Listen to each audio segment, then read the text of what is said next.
C'est ici, dans ce superbe décor des Alpes de Haute-Provence, que Jean-Michel Bayle a vu le jour le 1er avril 1969. Manosque, petite ville du sud de la France, est située à égale distance de Digne et d'Aix-en-Provence, mais un autre personnage du cru s'est déjà rendu célèbre dans le monde des sports mécaniques, et leurs chemins se sont croisés il y a longtemps au milieu des oliviers.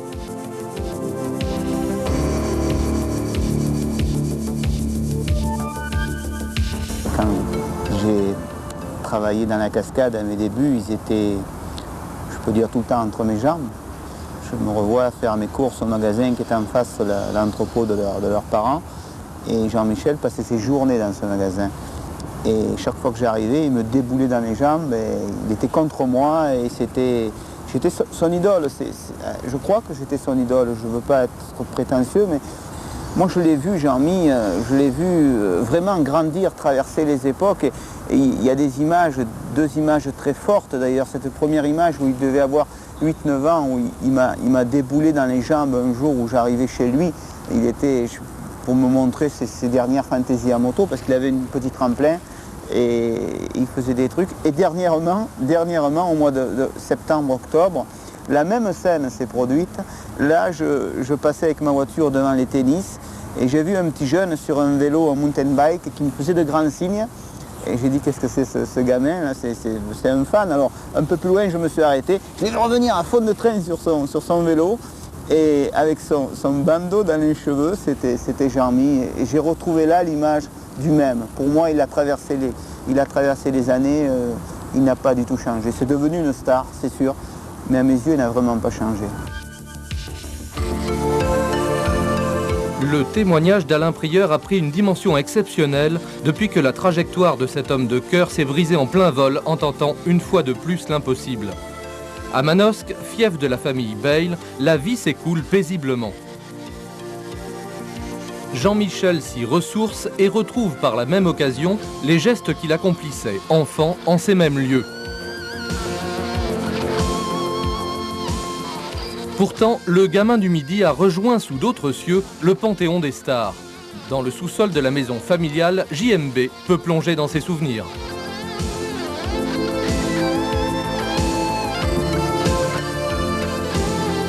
J'ai commencé à 8 ans à peu près à faire de la moto pour la première fois dans le jardin. Et puis après, ça a passé un peu plus sérieusement vers les 12 ans où j'ai commencé à participer à des courses régionales en 80 cm3.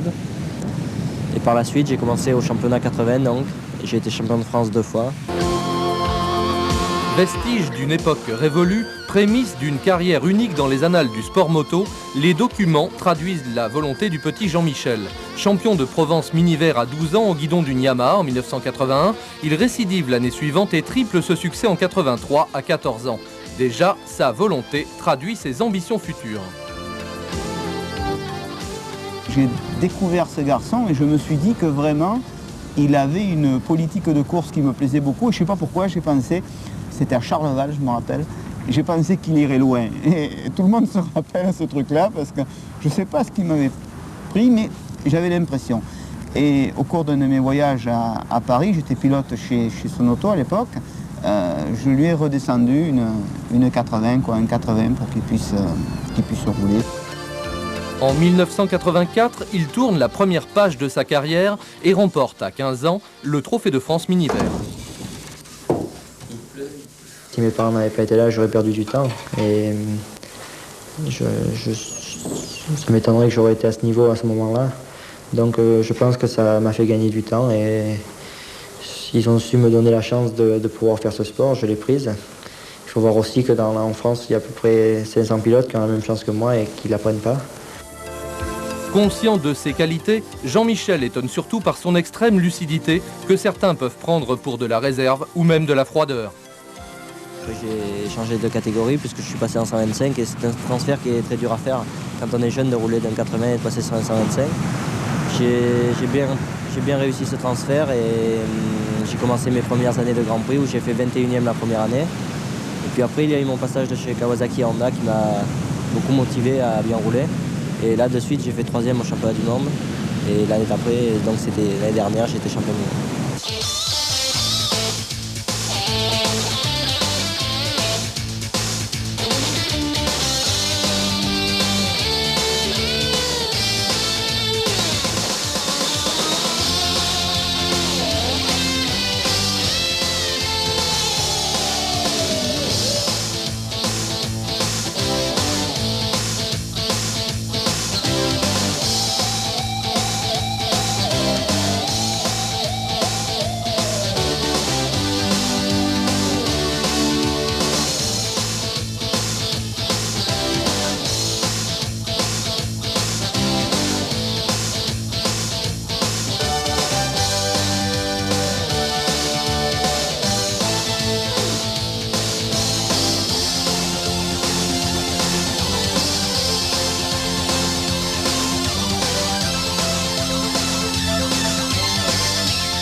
Je pense que Jean-Michel est un génie. Est un génie comme l'était Michel Rougerie. À ça près que Jean-Michel, à son état, à ses capacités énormes qu'il a à rouler sur une moto, a une éthique de vie, une hygiène de vie qui est parfaite. Et c'est là qu'on voit pourquoi Michel n'est jamais arrivé à être au top niveau alors qu'il en avait largement les moyens et les capacités. Et Jean-Mi, en quelques années, est devenu au firmament uniquement pour cette raison de discipline en plus. Donc à la fois, il a le talent et il a l'intelligence du talent. Hyper doué, terriblement travailleur, Jean-Michel a progressé sous le regard de son frère Christian. On a commencé à faire la moto ensemble parce que bon, on m'a offert la première moto et mes parents, pour pas qu'il y ait de jaloux, ils en ont offert une à mon frère aussi et on a commencé ensemble. Pour moi, c'était au début donc un loisir, c'était pas un sport et peut-être je l'ai pris moins à cœur que lui dès le départ. Et je pense que c'est après que ça s'est vu parce que bon, moi j'ai passé de suite en 125, lui il a fait quand même 4 ans 80, donc ça a été une bonne école pour lui. Et moi il a fallu que je me batte de suite avec les gens du 125 et puis quand il a fallu qu'il joue son titre de champion du monde, j'ai fait tout ce qui était à mon pouvoir pour pouvoir l'aider. Si je pouvais gêner un adversaire ou n'importe quoi, je le faisais. Ou le protéger lors d'un départ comme en Finlande, que les Hollandais voulaient le foutre par terre. On s'était mis, moi et Patrick Perrier, pour le protéger. Mais par exemple au championnat de France où moi je jouais ma deuxième place, il m'a aidé de son côté. Il m'a laissé partir devant et il restait deuxième pour que je prenne le maximum de points derrière moi. Jean-Michel, c'est un cas à part, je veux dire, il faut plus y compter, c'est tout. Je veux dire, s'il m'entend qu'il dise qu'il est doué, il va gueuler, mais il a travaillé, il est doué, et il n'y en a qu'un comme lui, je veux dire, il n'y en aura pas de 250 000. Avant qu'il y en ait un autre comme ça en France, je crois qu'on peut attendre encore des lustres. À 17 ans, en 1987, champion de France 125 cm3 et champion de France Supercross en 250 cm3, le Kid de Manosque remporte les Grands Prix d'Allemagne et d'Autriche et arrache la 3e place finale au championnat du monde. L'année suivante, il décroche sa première couronne mondiale, la première d'un Français dans cette catégorie, grâce à 5 victoires en Grand Prix et reconduit ses 2 titres nationaux. Quand j'ai commencé au début, je chutais beaucoup parce que bon, je voulais apprendre et je faisais des trucs que je ne savais pas faire, donc je chutais obligatoirement. Et bon, je me suis cassé le genou, je me suis cassé la clavicule, je me suis cassé 3 fois le même poignet, dont un en début d'année. Donc bon, on n'est pas parfait, tout le monde tombe.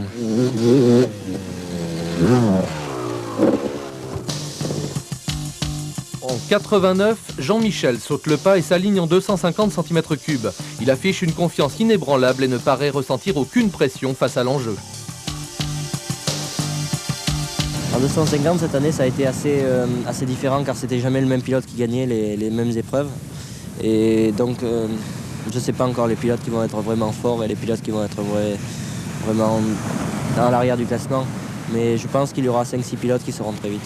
C'est sûr, je change de catégorie, mais De Berg a changé de catégorie l'année dernière et a été champion du monde, donc je ne crois pas que ça soit un gros problème. Les résultats vont, une fois de plus, donner raison à Jean-Michel malgré une blessure en début de saison. À force de talent et de détermination, il écœure ses adversaires et devient champion du monde 250 cm3 à l'issue de sa première saison complète dans cette catégorie. Avec 6 victoires en Tchécoslovaquie, Hollande, Venezuela, Allemagne, Suède et Belgique, il écrase la concurrence et commence à penser que le championnat du monde n'est plus assez motivant pour lui. À 20 ans, Bale est certain que son avenir est tracé de l'autre côté de l'Atlantique.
L'apparente facilité dont Jean-Michel Bale fait preuve dans la majorité des circonstances n'est qu'un leurre. En fait, cette précision des trajectoires, cette maîtrise sur les bosses et dans les whoops, cette constance dans la performance sur tous les types de terrain découlent de longues journées d'entraînement.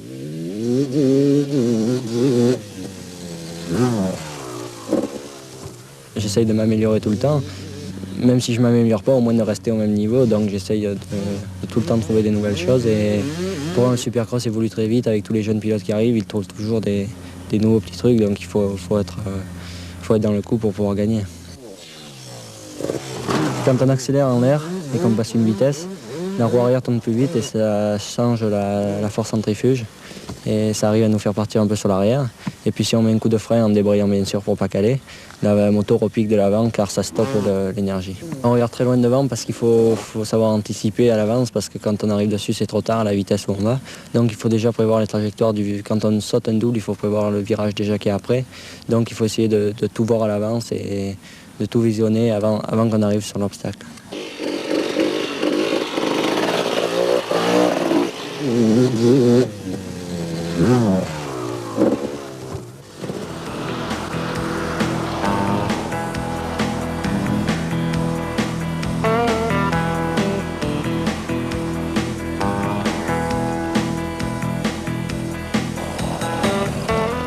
Cette fois, Jean-Michel sait qu'il a lui-même placé la barre encore plus haut. Au-delà des clichés de cartes postales, les USA et la Californie représentent surtout le paradis des pilotes de cross. C'est là que se retrouvent les meilleurs de la spécialité, ceux qui dédaignent même de venir se confronter aux pilotes européens, tant leur supériorité paraît incontestable, tant leur suprématie est unanimement reconnue. Ce paradis peut aisément se muer en enfer pour le jeune Frenchie, dont ses nouveaux adversaires ignorent même exactement où se situe le pays d'origine. Ricky Johnson, Jeff Ward, Jeff Stanton, Damon Bradshaw, Johnny O'Mara, Jeff Matiasevich vont apprendre à leurs dépens de quel poignet Jean-Michel s'occupe le plus lorsqu'il attrape un guidon. En début de saison 89, il vient participer, malgré ses côtes fêlées à Genève pendant l'hiver, à quelques épreuves aux USA à titre de test. Il en profite pour remporter les Supercross de Phoenix et Paris, termine deuxième à Miami et occupe par la même occasion la première place du classement général provisoire du championnat 250 cm3.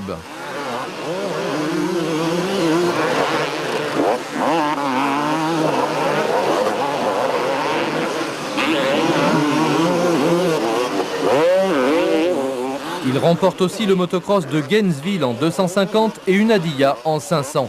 La preuve est faite, les Américains, chez eux, ne sont pas imbattables.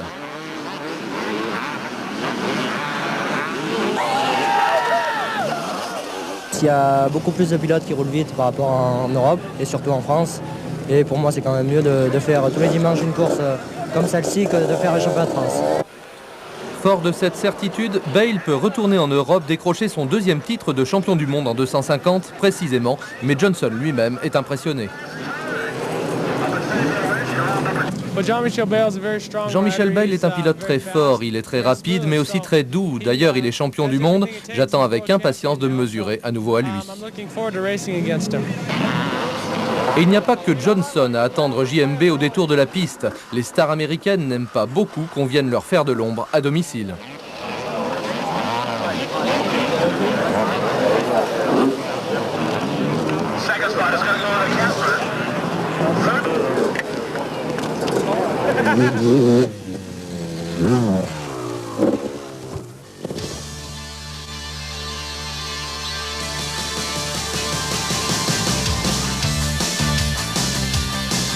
C'est pourtant bien ce qui va se passer. Son deuxième titre mondial en poche, Jean-Michel sait qu'il n'a plus rien à gagner en restant en Europe. Fin 89, il s'installe donc à demeure dans une maison tout près de Los Angeles, à Redondo Beach, en compagnie de son ami Edwige. Là, il peut recevoir ses copains et se préparer dans les meilleures conditions pour défier les Américains chez eux.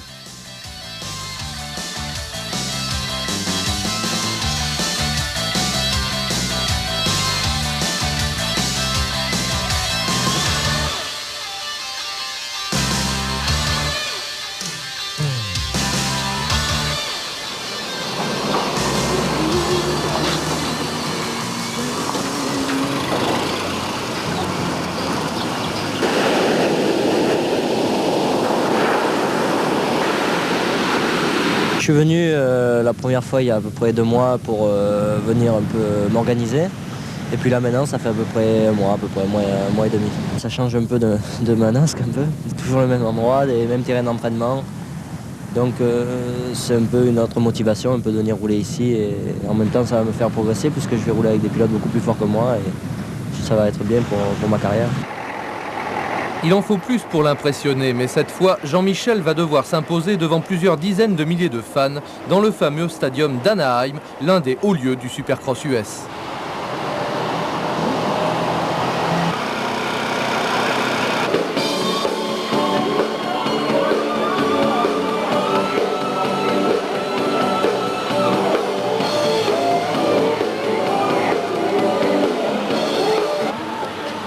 Cette fois, Bradshaw, Johnson et consorts sont prévenus. Le kid de Manosque a les dents aussi longues que les leurs.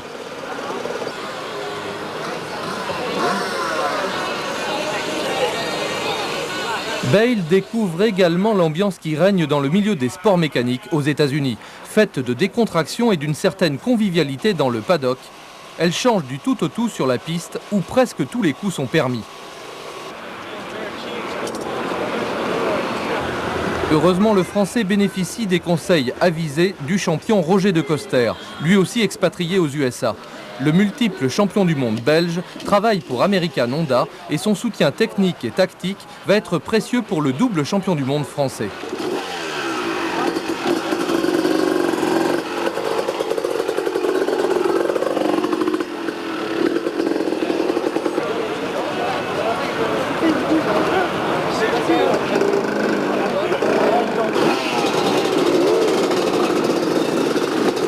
Ensuite, il ne reste plus qu'à se jeter dans l'arène avec la volonté de manger avant d'être mangé. Le cross US a la réputation d'être rugueux.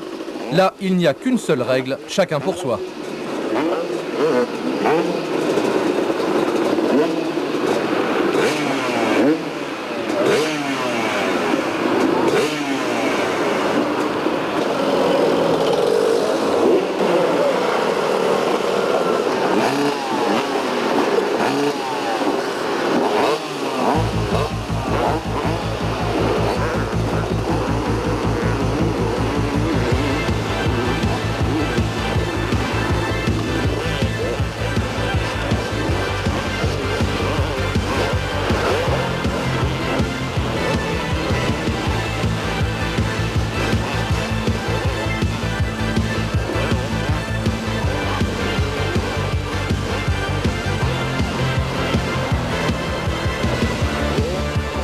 Bale sait qu'il est en passe de relever le défi le plus exigeant qu'il se soit imposé jusque-là.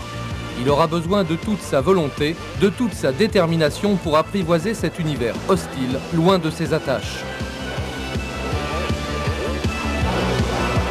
Pour ce premier test grandeur nature au pays du Coca et des Whoops, les débuts sont difficiles à Anaheim et Houston. Ses performances lui avaient permis de figurer en 17e position du championnat US de Supercross 89, après avoir seulement disputé le début de la saison, mais cette fois, il doit lutter pour le titre. En 90, il rate de très peu lors de la finale au Coliseum de Los Angeles, l'objectif qu'il s'était fixé pour sa première saison complète aux États-Unis, et il devient vice-champion de Supercross 250 après avoir remporté 5 épreuves comme Bradshaw à Dallas, Pontiac, Tampa, Foxborough et East Rutherford. Un accrochage à Charlotte avec son propre équipier Kidrowski ne l'a pas aidé pour le titre. Pour faire bonne mesure, JMB termine 4e du championnat américain de motocross 125 avec 4 victoires à son actif. Après une seule saison outre-Atlantique, Jean-Michel est déjà une star pour le public américain.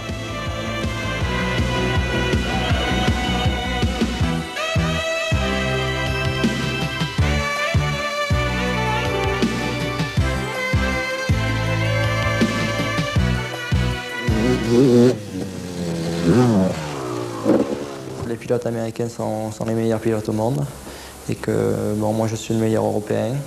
Donc le seul moyen pour devenir vraiment meilleur au monde, c'est d'aller les battre chez eux. Donc, et en même temps, ça va me faire progresser. Déjà, les pilotes qui sont à une course de championnat de Supercross aux États-Unis, ils ont déjà fait beaucoup de courses pour pouvoir arriver là. Et ceux qui sont vraiment là, c'est vraiment qu'ils sont bons et c'est vraiment parce qu'ils en ont eu envie et qu'ils ont travaillé. Donc déjà, ils ne sont pas là pour rigoler, ils ne sont pas là pour faire de la figuration.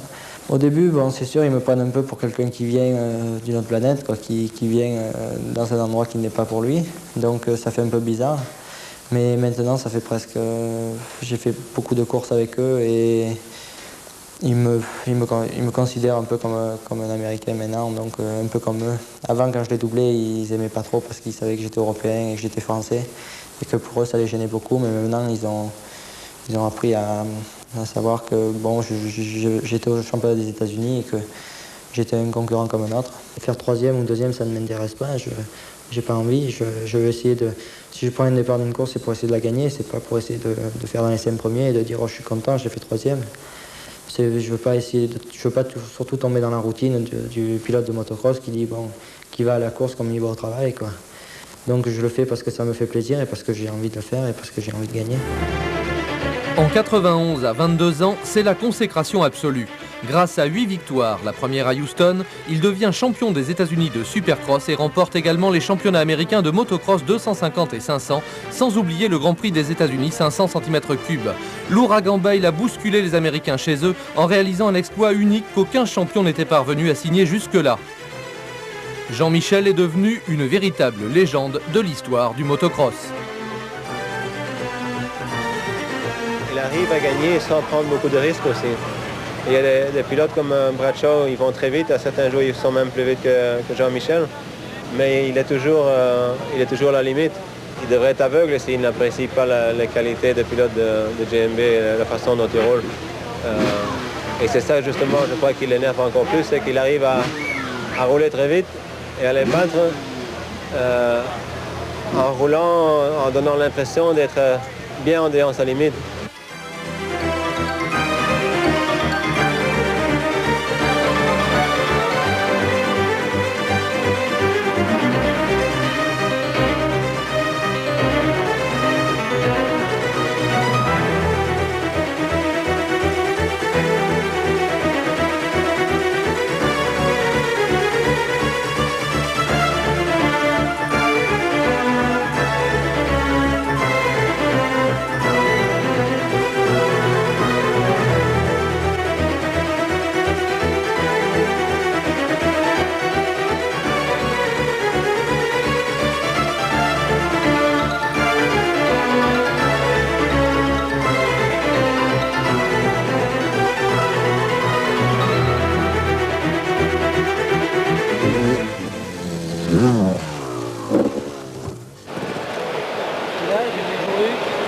Parallèlement à ses participations suivies aux différents championnats, Bayle prend part à plusieurs supercross internationaux où il retrouve ses copains journalistes comme Pat Boulan. Mais la gloire le poursuit partout. Son père Guy le suit également dans ses déplacements européens. Ici, à Maastricht, il n'est pas loin de ses bases et Jean-Michel évolue dans une ambiance qu'il connaît bien et qu'il apprécie. Cette fois, c'est Ricky Johnson qui se trouve isolé et Christian Bayle participe aussi à ce supercross. Pat Boulan apporte son précieux témoignage pour expliquer le phénomène Bayle.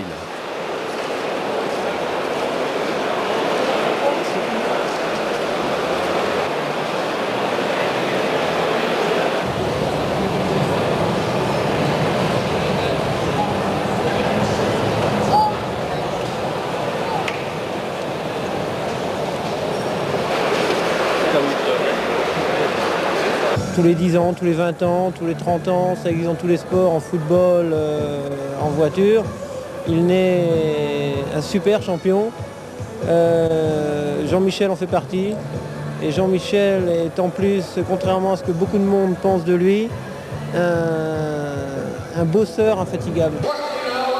Hommage d'un professionnel trop tôt disparu à un autre professionnel avant que ne se déchaîne une fois de plus la tornade JMB sur la piste.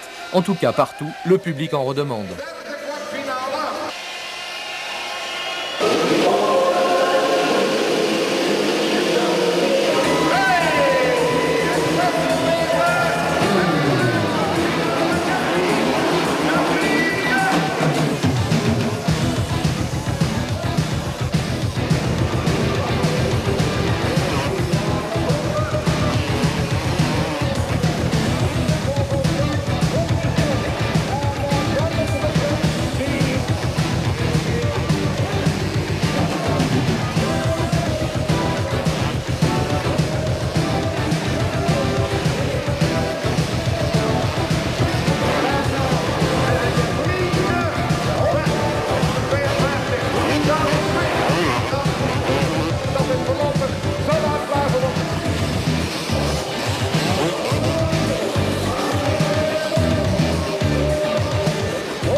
Jean-Michel, du jour où il a décidé qu'il serait un pilote de motocross, il s'est dit je veux être le meilleur. Il a tout fait pour. Il a dépensé, il a investi en Amérique pour en tirer les fruits. Donc à ce moment-là, les Ricains, Ricky Johnson en particulier, rigolaient gentiment les petits Frenchies. Puis c'est passé le premier Supercross officiel à Anaheim, où Jean-Michel et Ricky ont quasiment viré ensemble au premier virage. Et puis Ricky se déportant, Jean-Michel est tombé à la fin de la course. Ricky m'a dit vous avez un super clown en France, hein. Il trouve le moyen de tomber et de se retrouver sur les pieds, toujours sur le temps de la plaisanterie. La deuxième grosse rencontre entre eux, ça a été donc le Grand Prix des USA où Ricky a gagné les 2 manches. Donc à ce moment-là, Ricky riait encore gentiment, même s'il lui reconnaissait sa valeur. Et puis il y a eu le championnat 500, les derniers Supercross. Et là, Ricky est préoccupé par le phénomène Jean-Michel Bayle. Et pour des personnes qui le connaissent très bien, il commence même à faire un petit blocage psychologique.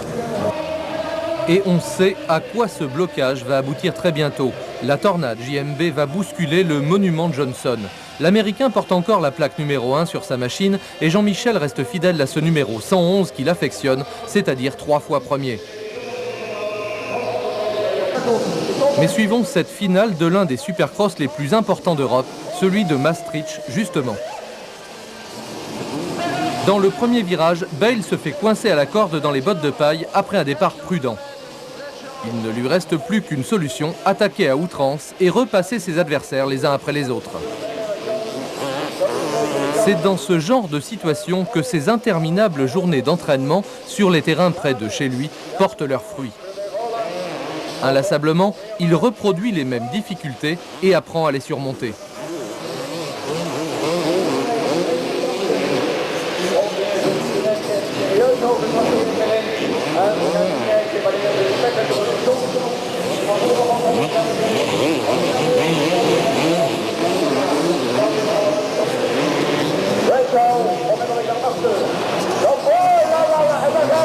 Soumis à ce pressing, le grand Ricky Johnson lui-même, ainsi que Stanton et Bradshaw, craquent sous les attaques du kid de Manosque et Johnson, un peu déprimé, constate la situation.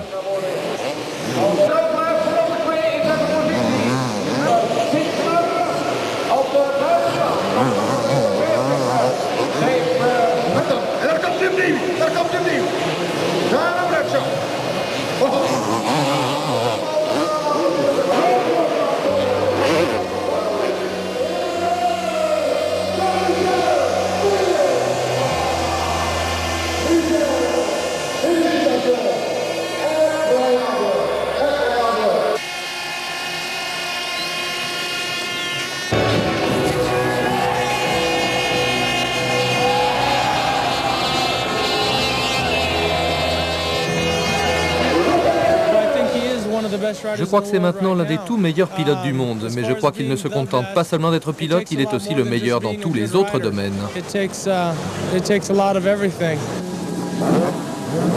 On se retrouve le 20 octobre 1991 à Villars-sous-Écault pour le départ de la première épreuve des Masters Chesterfield.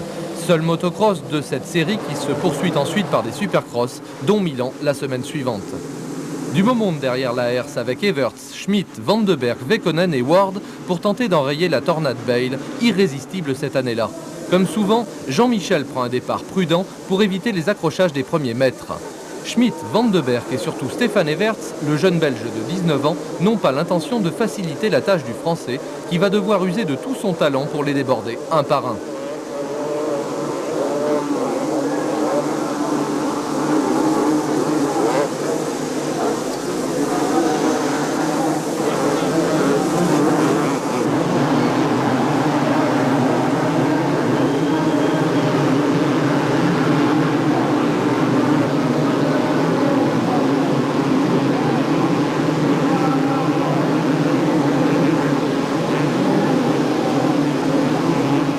Au moment qu'il a choisi, le kit de Manosque va s'imposer en force en sortant plus vite de la courbe précédente.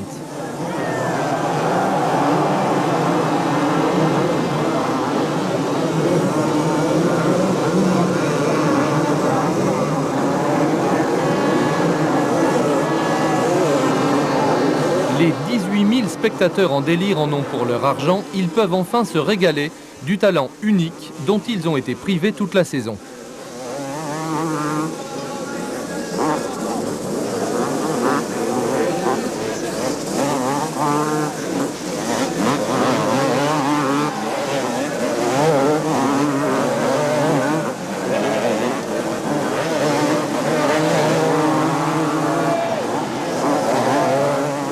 Everts va confirmer son énorme potentiel en restant au contact du triple champion des USA. Il va démontrer ainsi qu'il est beaucoup plus qu'un faire-valoir en concédant un minimum de temps dans la première manche de Villars-sous-Écot.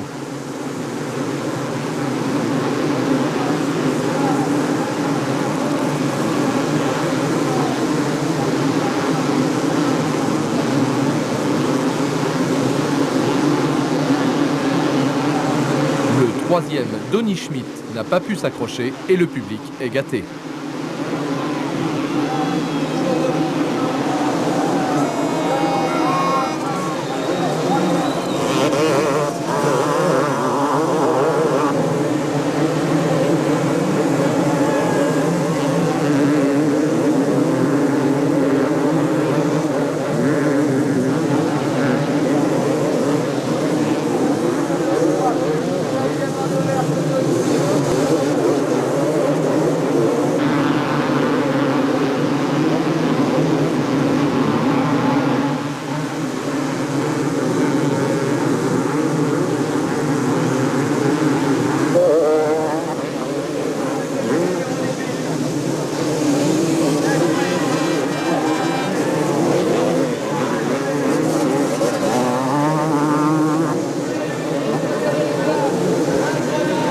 Impressionnante domination du pilote français sur ce terrain extrêmement difficile.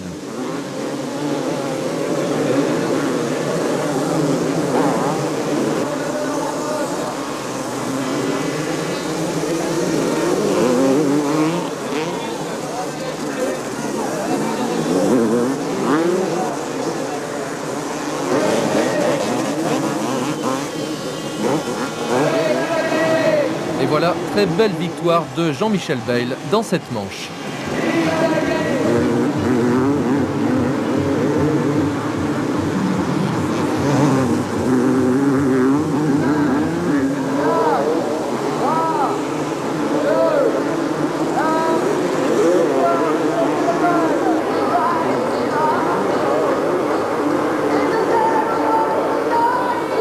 Mesdames et messieurs,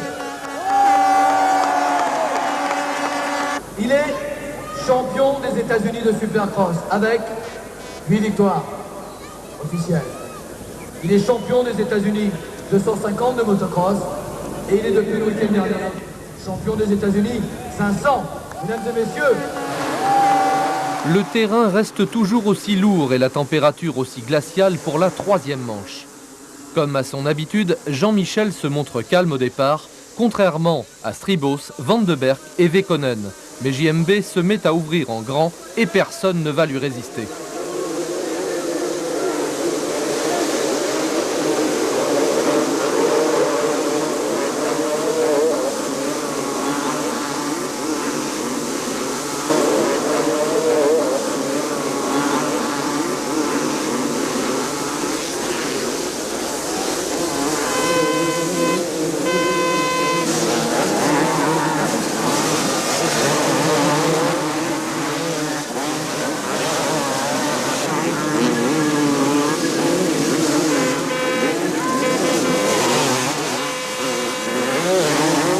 Van de Berg, pourtant, va lui opposer un moment cette résistance, mais sur le plan du moral, Jean-Michel ne craint personne.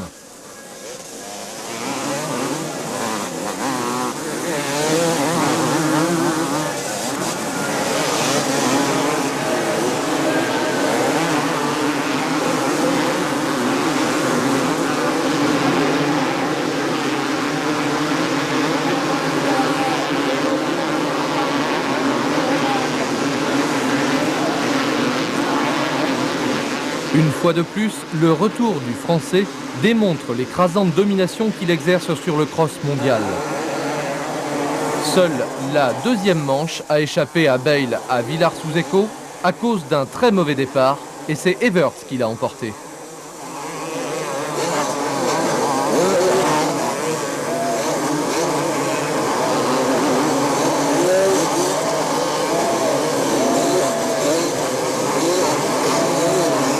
Au général, Jean-Michel s'installe en tête des Masters 91 qu'il va dominer de la tête et des épaules à chacune de ses sorties. Ce sera du délire.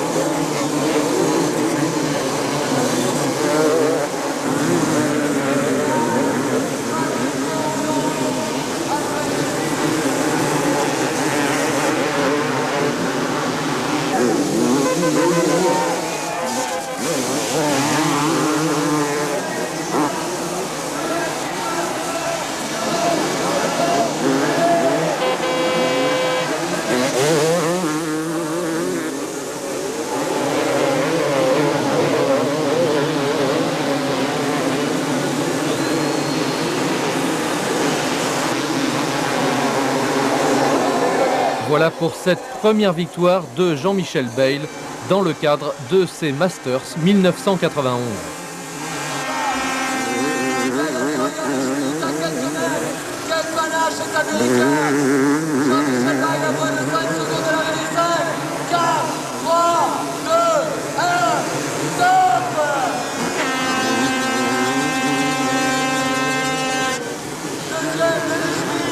Voilà Jean-Michel Bayle sur la première du podium.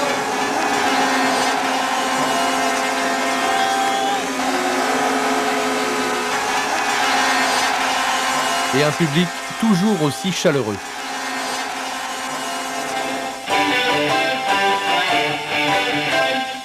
Au mois de septembre 1991, juste avant l'épreuve de Villars-sous-Écault, l'élite du Supercross avait rendez-vous dans un cadre prestigieux pour une première en matière de sport mécanique, le premier Supercross du Parc des Princes. Couronné à 3 reprises depuis quelques semaines seulement aux États-Unis, Jean-Michel Bayle allait devoir tenir tête aux crossmen américains déchaînés. Ses adversaires habituels, durant toute cette saison outre-Atlantique, humiliés par l'insolente domination du kid de Manosque, allaient tout faire pour rendre en dollars la monnaie de sa pièce à ce damné Frenchie, le tout devant son public. Une fois de plus, les 40 000 spectateurs en délire n'allaient pas être déçus. Jeff Stanton, Ron Le Chine, Donny Schmidt et Larry Ward pouvaient toujours se surpasser. Bayle haussait encore plus haut le niveau de ses performances, de son engagement physique et de sa technique. JMB dominait outrageusement la finale et l'emportait devant le jeune Belge Stéphane Everts, champion du monde 125 en titre.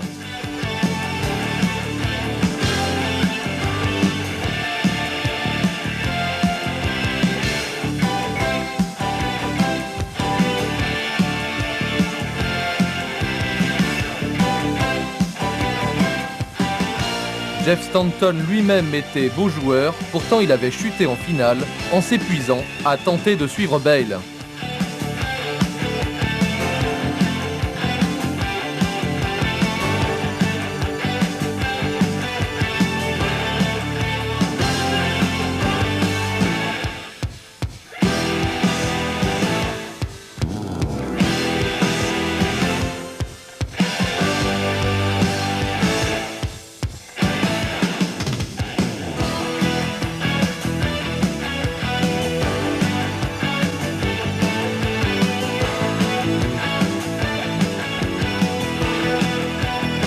Et un nouveau triomphe de Jean-Michel Bayle, cette fois devant son public français.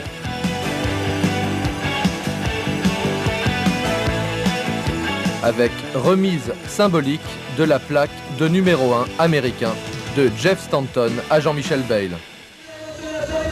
Changement de décor avec la baie de Monaco où se déroule le premier Chesterfield Off-Road Supercross à la fin de la saison 1991 sur un terrain tracé près du port de Fontvieille.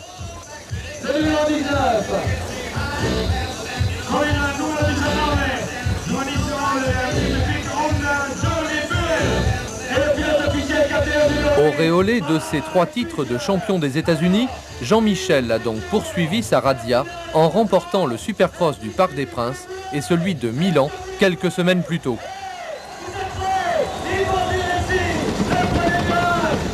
Pour lui donner la réplique sur ce terrain presque neutre, il retrouve presque tous ses adversaires du championnat US, en l'occurrence Stanton, Cooper, Larry et Jeff Ward, Voland, mais aussi Donny Schmidt et Stéphane Everts. Bref, rien que du beau monde, le couteau entre les dents. On perçoit dans l'atmosphère comme une vague odeur de revanche.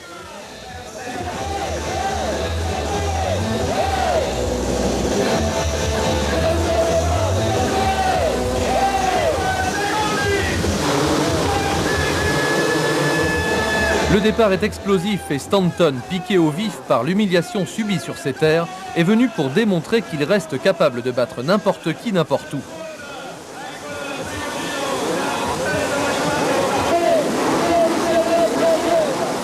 Le tracé spectaculaire à souhait plaît aux Américains et Voland, capable du meilleur lorsqu'il est survolté, reste sur les talons du fermier du Michigan.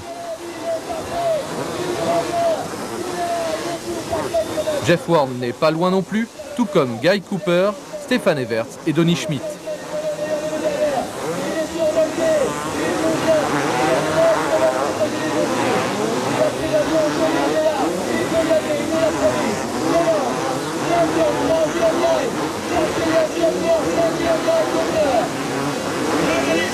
Seulement voilà, dans cette finale du samedi, Stanton en fait un peu trop et chute à la réception d'un saut.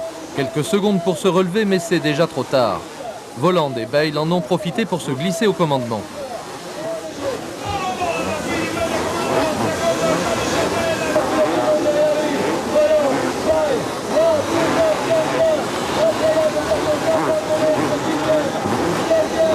Le terrain est lourd, fatigant, difficile et la condition physique va faire la différence.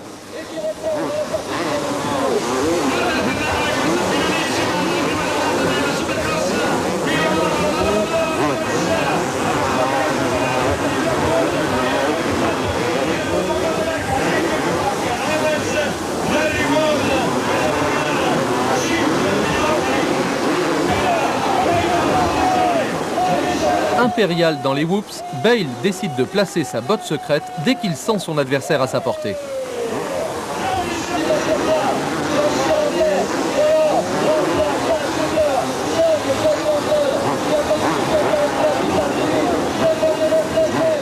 Voland essaie bien de résister, mais il commet une grosse faute dans les whoops et perd 2 places supplémentaires au profit de Ward et Cooper.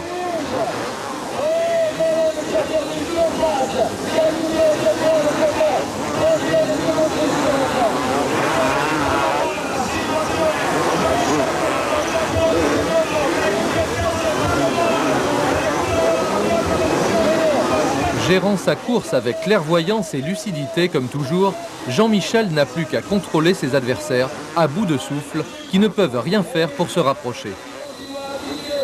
Talon Voland épuisé s'offre même un voyage au tapis. JMB remporte cette première soirée du Chesterfield Off-Road Supercross de Monaco devant Guy Cooper, Jeff Stanton, Talon Voland et Donny Schmidt.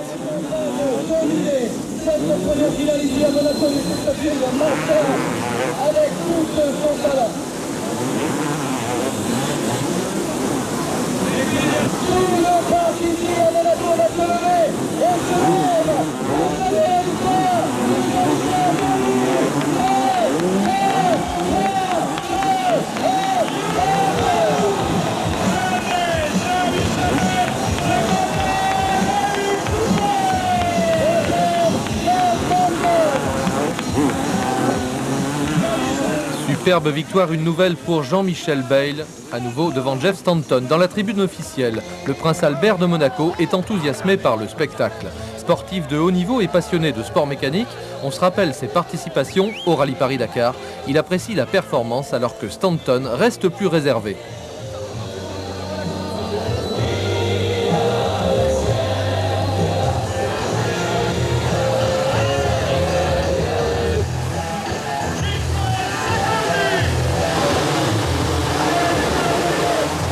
La finale du dimanche permet d'assister à un scénario similaire dans les premiers mètres. Stanton a jailli comme un boulet de la grille et se retrouve en tête alors que Stefan Everts chute au milieu des whoops.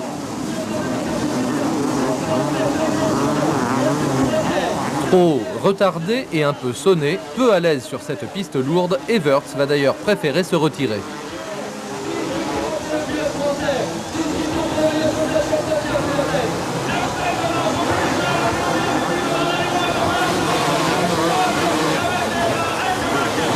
Devant, Jeff Stanton poursuit son festival devant Larry Ward. Comme souvent, Jean-Michel, au milieu du paquet, observe ses adversaires et prend son rythme. Il sait que le temps travaille pour lui.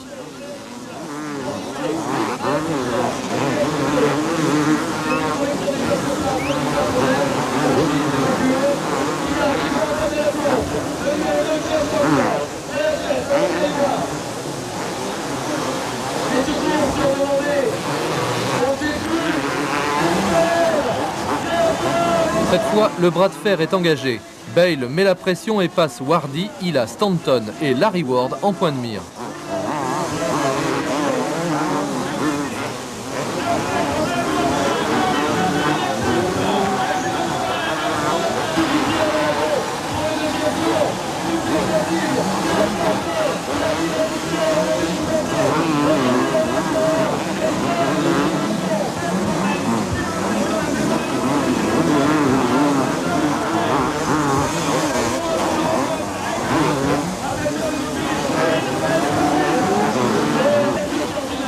Il exerce une pression sur ses deux adversaires et il va être bientôt récompensé.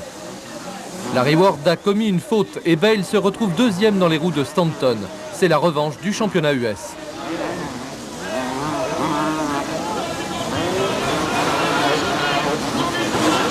Le spectacle est de toute beauté, le bras de fer impressionnant.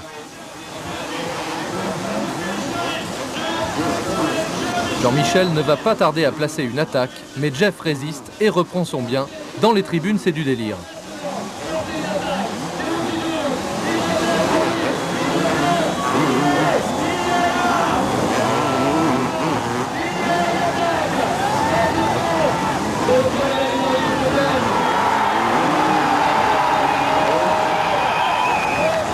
Au coude à coude, les deux hommes survolent leurs adversaires et font le spectacle, mais Stanton résiste par tous les moyens. Dans leur bras de fer, ils vont même jusqu'au contact direct, mais le combat reste loyal.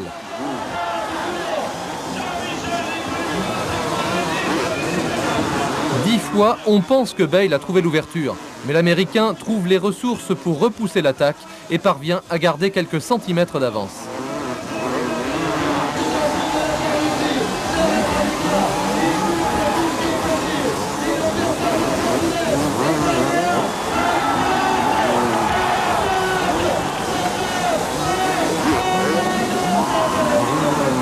Nouvelle attaque à l'intérieur de Jean-Michel Bale, mais Stanton résiste à nouveau.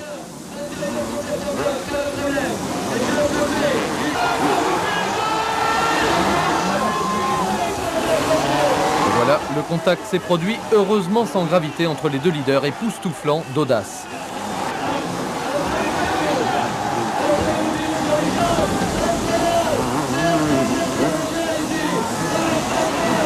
À nouveau une tentative de Jean-Michel Bale à l'intérieur, mais Jeff Stanton résiste encore.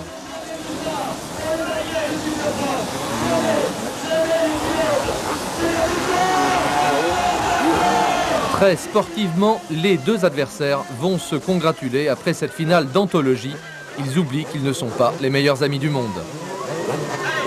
Décor identique, mais changement de climat pour la deuxième édition de ce Chesterfield Off-Road Supercross de Monaco, les 31 octobre et 1er novembre 1992, pour ce qui est l'une des dernières courses de motocross de Jean-Michel Bale.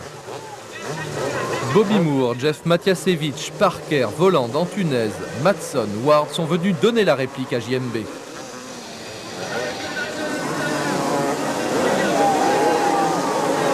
Parker se retrouve devant lors de la finale du samedi, mais cette fois, Bale a pris un bon départ et s'installe en deuxième position devant Voland. Plus loin, Moore est mal parti et tente de se frayer un chemin.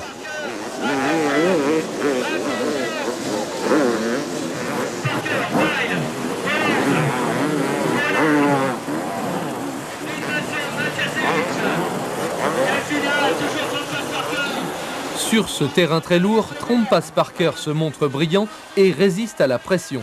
Mais ce jeu du chat et de la souris a assez duré.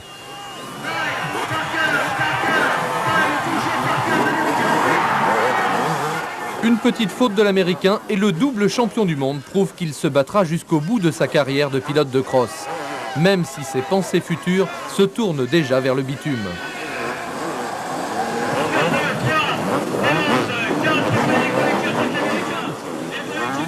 La soif de victoire d'un champion n'est jamais éteinte, et Bale démontre que seule la victoire est jolie.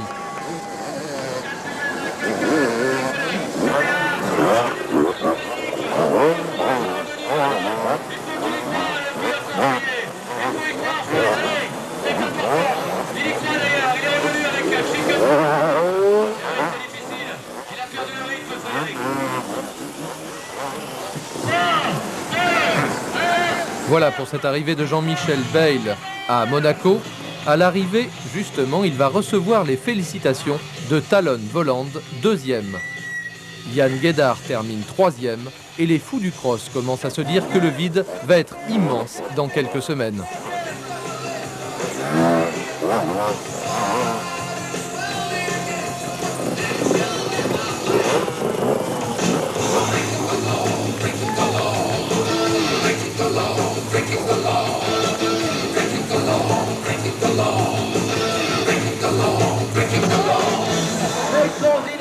La journée du dimanche se déroule dans des conditions météorologiques proches de l'apocalypse. Le terrain très lourd exige des hommes forts en parfaite condition physique. Trompas Parker barre une fois de plus la route à JMB, mais Bale s'arrache des ornières et survole son adversaire.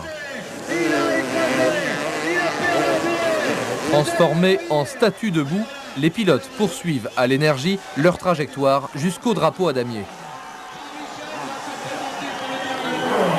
Aveuglé, le pilote de Manosque a même dû retirer ses lunettes qu'il a négligemment accrochées à son guidon. Dans ces conditions effroyables, la ténacité, la force de caractère et la condition physique ont encore une fois fait la différence. Tétanisés, des pilotes de talent comme Thierry Bettis regardent passer l'extraterrestre.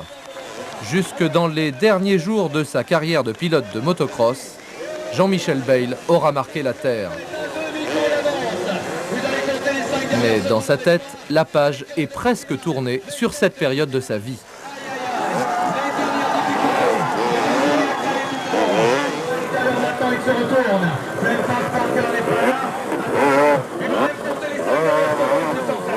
Je compte que vous soyez avec lui, avec Jean-Michel, pour les 5 dernières secondes.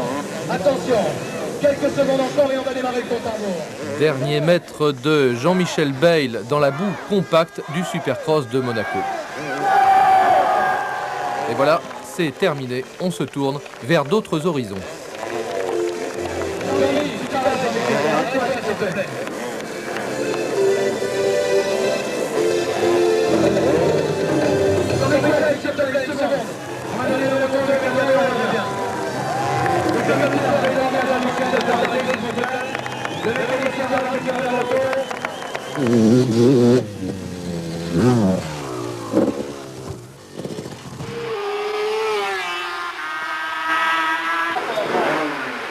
J'ai roulé pour la première fois avec une moto de vitesse au Japon quand j'étais allé Supercross de Tokyo, donc l'année dernière. Et j'avais roulé à peu près 3 fois un quart d'heure, donc ce qui était relativement juste. Mais bon, ça avait suffi pour me faire déjà une bonne idée de comment était la vitesse et comment ça marchait un peu. Et après, j'ai reroulé avec la 250 à Dominique Sarron au Paul Ricard. Fin 91, dès qu'il est parvenu à atteindre les objectifs qu'il s'était fixés sur la Terre, devenir le meilleur pilote du monde, Jean-Michel Bale a donc décidé de poursuivre sa carrière sur les circuits de vitesse. Il y a beaucoup de choses communes entre le tout-terrain et la vitesse. Jean-Michel a appris à prendre des départs, Jean-Michel a appris à se battre au premier freinage, a appris à se bagarrer au sein d'un groupe, il a appris à supporter la pression de leader, il a appris à se comporter de manière professionnelle avec son team, avec l'usine Honda avec laquelle il travaille. Et je pense que tout ça, ça lui sera énormément bénéfique.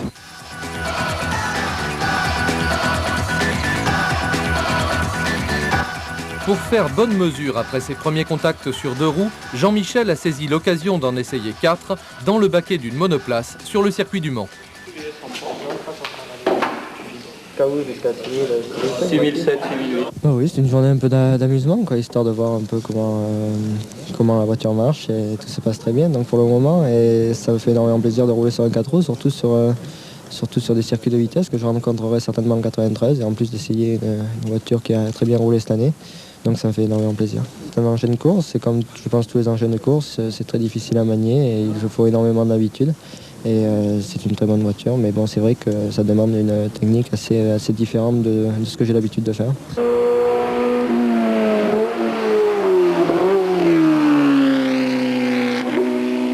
Ses premiers pas se sont effectués sur le circuit Bugatti du Mans avec les monoplaces du Graf Racing de Jean-Philippe Grand, dont l'œil de spécialiste a tout de suite su déceler de nombreuses qualités chez ce nouvel élève. C'est un garçon fabuleux et je suis surpris de voir un garçon aussi bien équilibré, aussi simple et je crois que c'est la recette pour arriver au plus haut niveau et bon nombre de pilotes automobiles doivent s'en inspirer. Un hommage et une reconnaissance de grande valeur, à tel point que le kit de Manosque a pu ensuite s'installer aux commandes de la Formule 3. La deuxième chicane, il faudrait que tu braques un petit peu plus tard. Tu braques un peu tôt. Ah, encore. Ouais.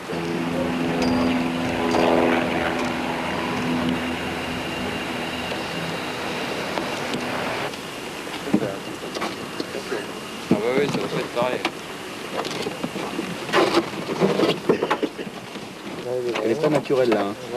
Température d'eau?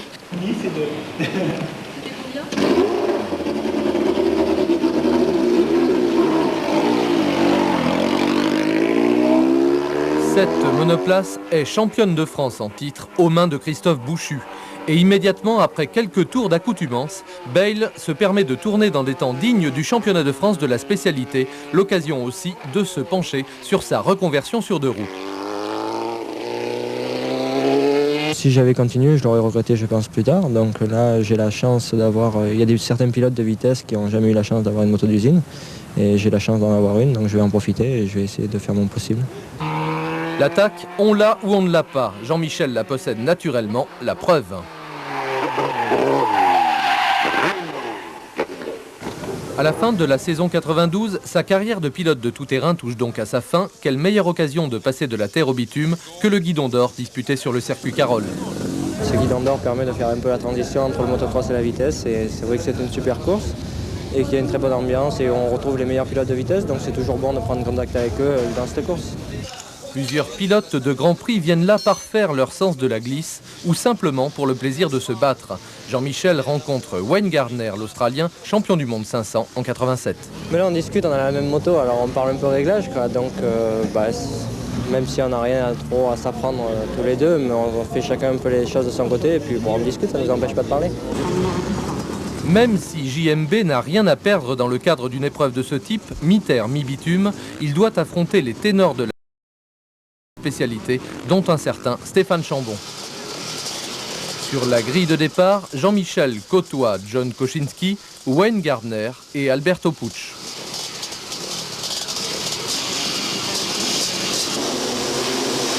Et c'est parti.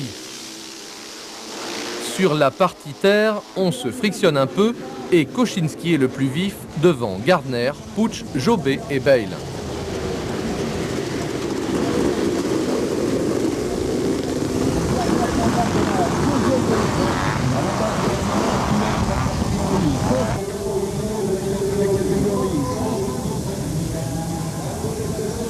La bagarre en tête est sans pitié et le petit Californien maintient ses adversaires à distance.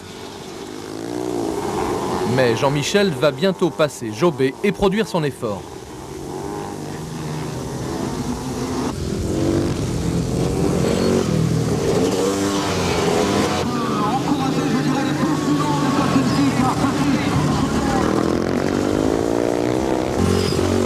Superbe dérive des deux roues pour ces pilotes, donnant le meilleur d'eux-mêmes sur cette piste très particulière.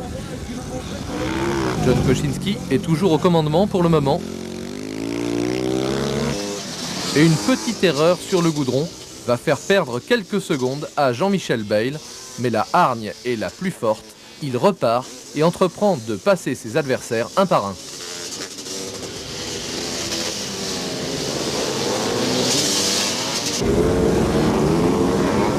En professionnel, Jean-Michel affine sa technique tour après tour. Il apprend la piste et ses pièges pour hausser le ton et poursuivre sa remontée.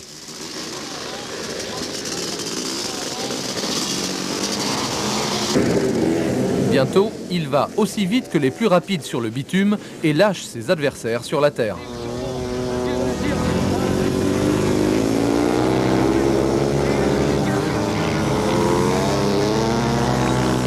Pour sa première participation à ce type d'épreuve, il rejoint les meilleurs, mais l'édition 1993 du Guidon d'Or verra Jean-Michel Bayle monter sur la plus haute marche du podium à la fin de sa première saison de vitesse.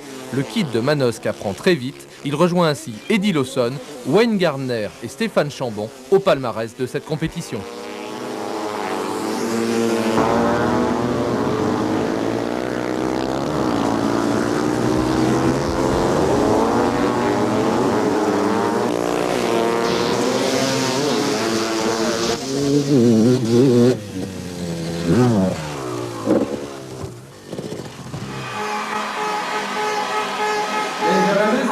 Bercy, c'est le temple du supercross. Cette épreuve occupe une place particulière dans le cœur et dans l'esprit des pilotes de cross. Depuis 1984, ils viennent là communier avec le public lors de cette grande fête du sport et du spectacle.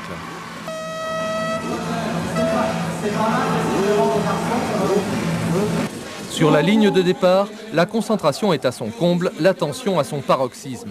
C'est souvent dans les premiers mètres que se joue la victoire. C'est là, dès que la herse disparaît, que l'on peut prendre une option sur la victoire ou perdre toutes ses chances.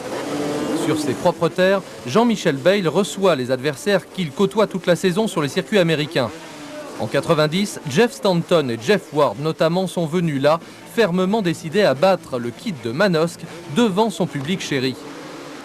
Le jeudi 29 novembre 1990, Bayle prend un départ canon dans la finale. Il précède John Vandenberg, Guy Cooper et Colin Dugmore sur un tracé rendu plus rapide grâce à une extension sur les parkings de Bercy. Viril mais correct, comme aurait dit Walter Spanghero, alors que devant, Bayle en tête, Vandenberg 2, Guy Cooper 3.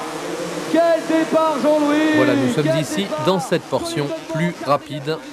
Une nouveauté dans le cadre du Supercross de Bercy. 16 tours, 16 tours, tous les fans de Supercross sont là ce soir.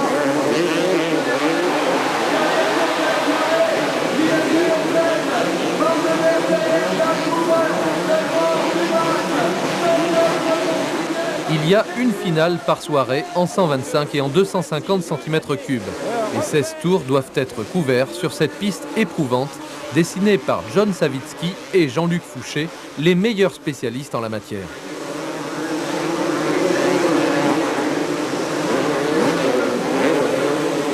Jean-Michel va remporter brillamment cette finale du deuxième jour de Bercy 8. Le 1er décembre 1990, Jeff Ward a été le plus prompt devant Guy Cooper, Jean-Michel Bayle, Doug Dubar et Pedro Tracter, et le bras de fer est commencé. Ward et Cooper résistent longtemps aux Français, c'est la condition physique qui va faire la différence, surtout dans les fameux whoops, là où la technique de Jean-Michel est éblouissante.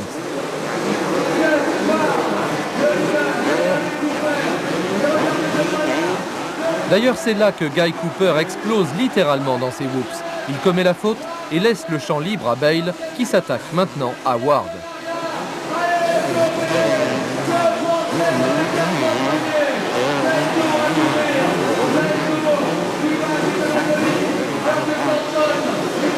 Cette finale, terriblement longue, terriblement éprouvante, pousse les organismes à leur dernière extrémité.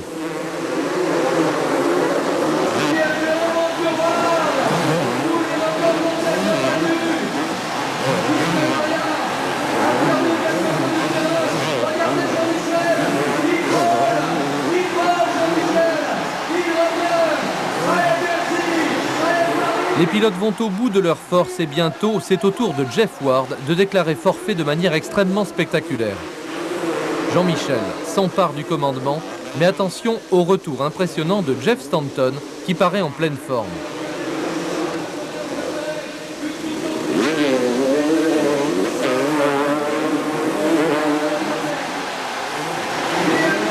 Un peu plus tard, c'est l'Américain qui va commettre la faute à bout de force.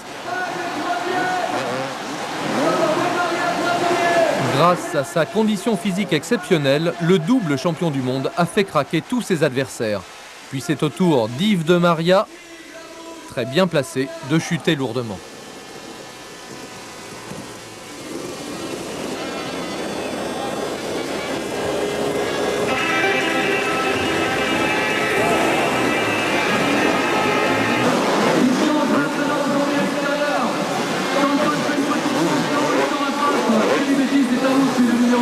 Cette finale-là, celle du premier soir de Bercy 8, c'est sûrement la plus belle.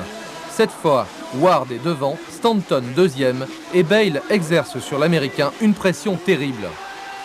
L'estocade ne va pas tarder, portée de manière hyper spectaculaire grâce à un triple saut qu'il est le seul à oser. Mais Stanton s'accroche. Le fermier du Michigan est un coriace, pourtant, il doit s'incliner définitivement. Bayle doit maintenant se lancer à la poursuite de Jeff Ward, qui a filé en tête depuis le départ et qui roule à la perfection.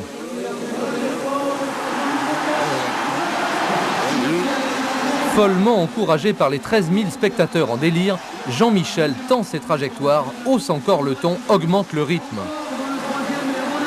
Le petit Américain est exténué, ses trajectoires se font hésitantes. Il louvoie sur la piste et Bayle, impérial, devient le roi de Bercy à un tour et demi de l'arrivée. et remporte ce jour-là sa première victoire à Paris.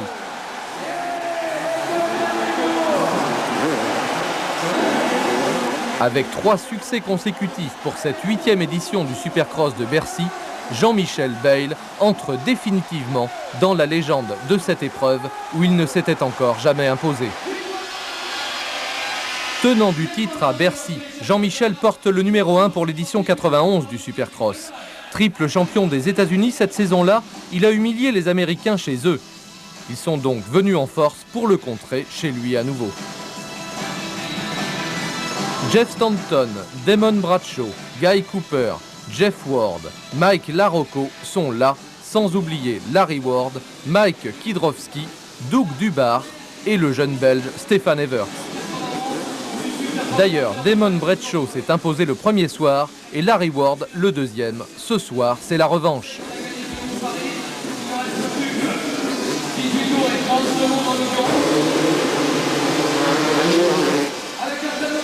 Le départ est très chaud. Cooper, Stanton, Dobb et Bradshaw filent devant. Bayle se retrouve en 5e position dans le premier tour. Mais il se lance dans une de ces remontées dont il a le secret.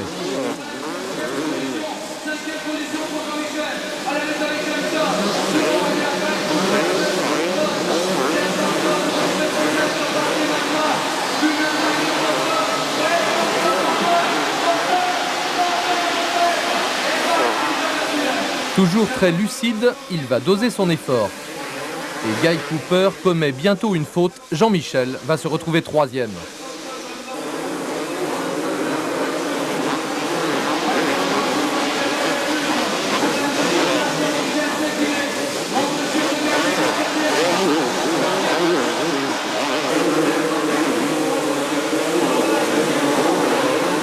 Devant, Bradshaw sent venir le danger et il se débarrasse de Stanton.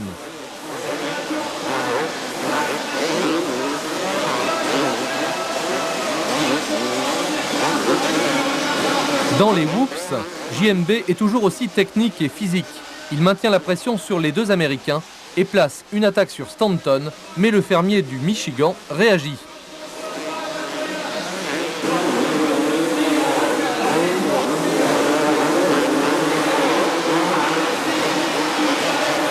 Attention à l'attaque de Jean-Michel Bayle, la voilà. Et la réaction de Stanton.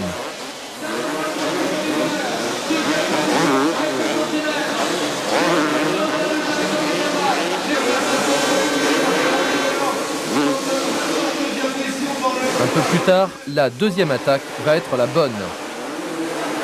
Maintenant, Jean-Michel est deuxième, il remonte sur le leader.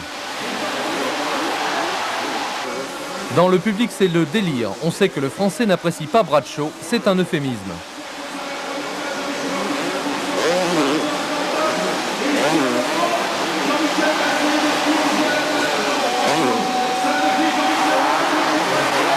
La bataille entre les deux hommes est grandiose et atteint des sommets en intensité. Les 13 000 spectateurs hurlent debout, ils ne s'y trompent pas.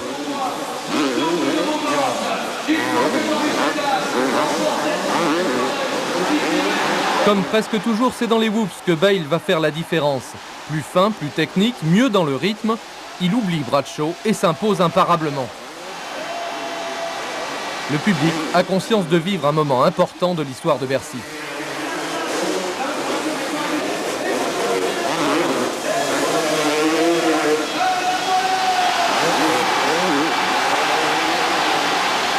Et voilà Jean-Michel à nouveau dans le chaudron de Bercy.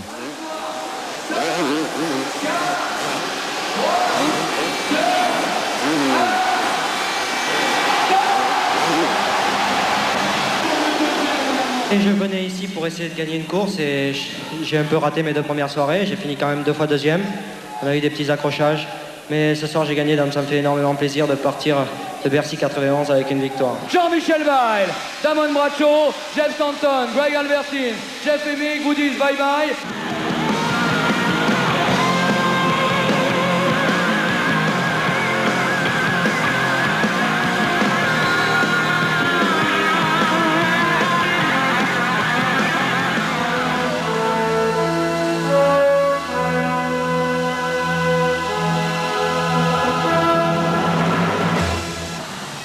Bercy 92 maintenant, pour sa 10e édition, restera comme la dernière épreuve de cross à laquelle Jean-Michel Bayle ait participé. Au fait de la gloire, ayant tout gagné, il a décidé depuis un an déjà de mettre un terme à sa carrière de pilote de motocross avant de se tourner vers la vitesse. Un pari fou, risqué, audacieux, bien dans l'esprit de ce champion hors du commun qui reçoit l'ovation formidable de ses milliers de fans, ceux qui le suivent depuis tant d'années sur tous les circuits du monde.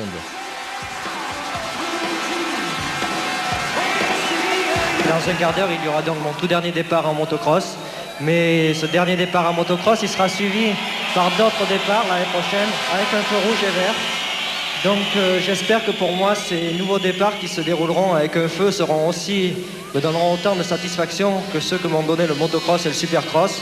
Mais bien sûr, je me rappellerai toujours et toute ma vie l'ambiance qu'il y a eu ici et toutes ces superbes soirées que j'ai passées et toutes ces superbes victoires et toutes les superbes banderoles que je vois ce soir. Merci beaucoup.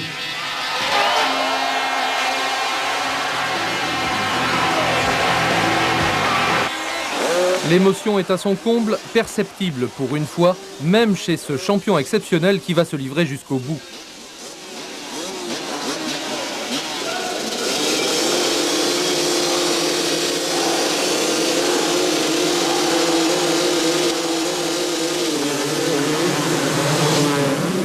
Stanton est le plus rapide dès le baisser de la herse devant Yann Guédard et Rob Herring. Brian Swink commet une faute et se retrouve par terre. Jean-Michel peut se faufiler à l'intérieur.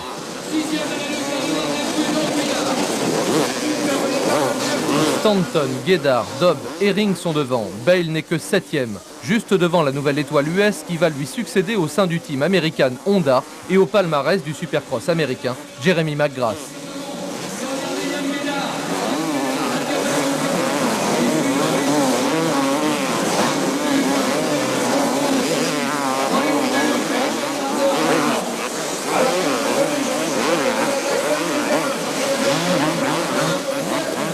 Jean-Michel trouve rapidement ses marques et dans les whoops, il place une accélération phénoménale. McGrath a du mal à suivre.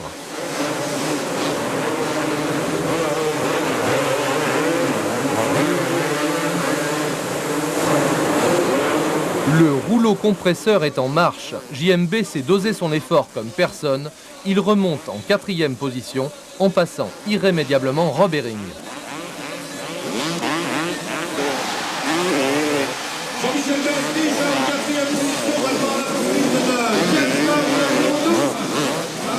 Puis c'est au tour de James Dobb de sentir la pression. Un obstacle surmonté par Bayle au moment choisi par lui, à nouveau dans les whoops. Puis il se lance à l'assaut de Yann Guédard en 2e position.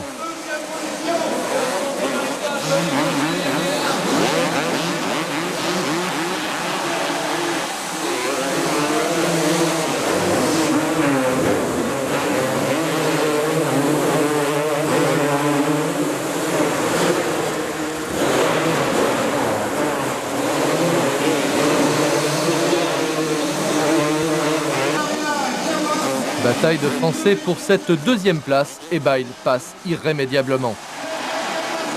La tornade Bayle n'a donc fait qu'une bouchée du Français.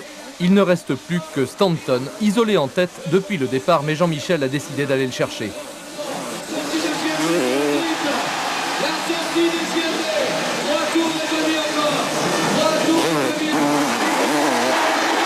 À l'amorce du dernier tour, les deux hommes sont roue dans roue. La tension est à son paroxysme. On sent que les deux pilotes ont tout donné sur le plan physique et le plus fort gagnera.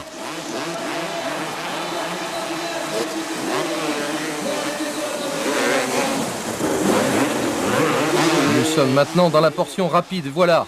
Retour dans le chaudron de Bercy, dans l'avant-dernière épingle. Bayle tente une attaque audacieuse mais très correcte, les deux hommes se touchent, mais Stanton reste devant. Cette fois, on croit que c'est fini, mais la volonté de JMB est incroyable. Il choisit la trajectoire extérieure et arrache la victoire sur le fil. Cette fois, c'est le délire absolu, Bercy est subjugué. Après l'arrivée, les deux champions se rendent mutuellement hommage d'un geste simple et sobre. Les superlatifs manquent pour évoquer le talent, la volonté, la ténacité de celui qui vient de livrer son dernier combat. Et on revoit ses actions sublimes. De Jeff Stanton et Jean-Michel qui se sont tapés dans la main à la méthode américaine. Au comble de la fête, Bercy rend hommage à son champion, à celui qui, tant de fois, a repoussé les limites du possible.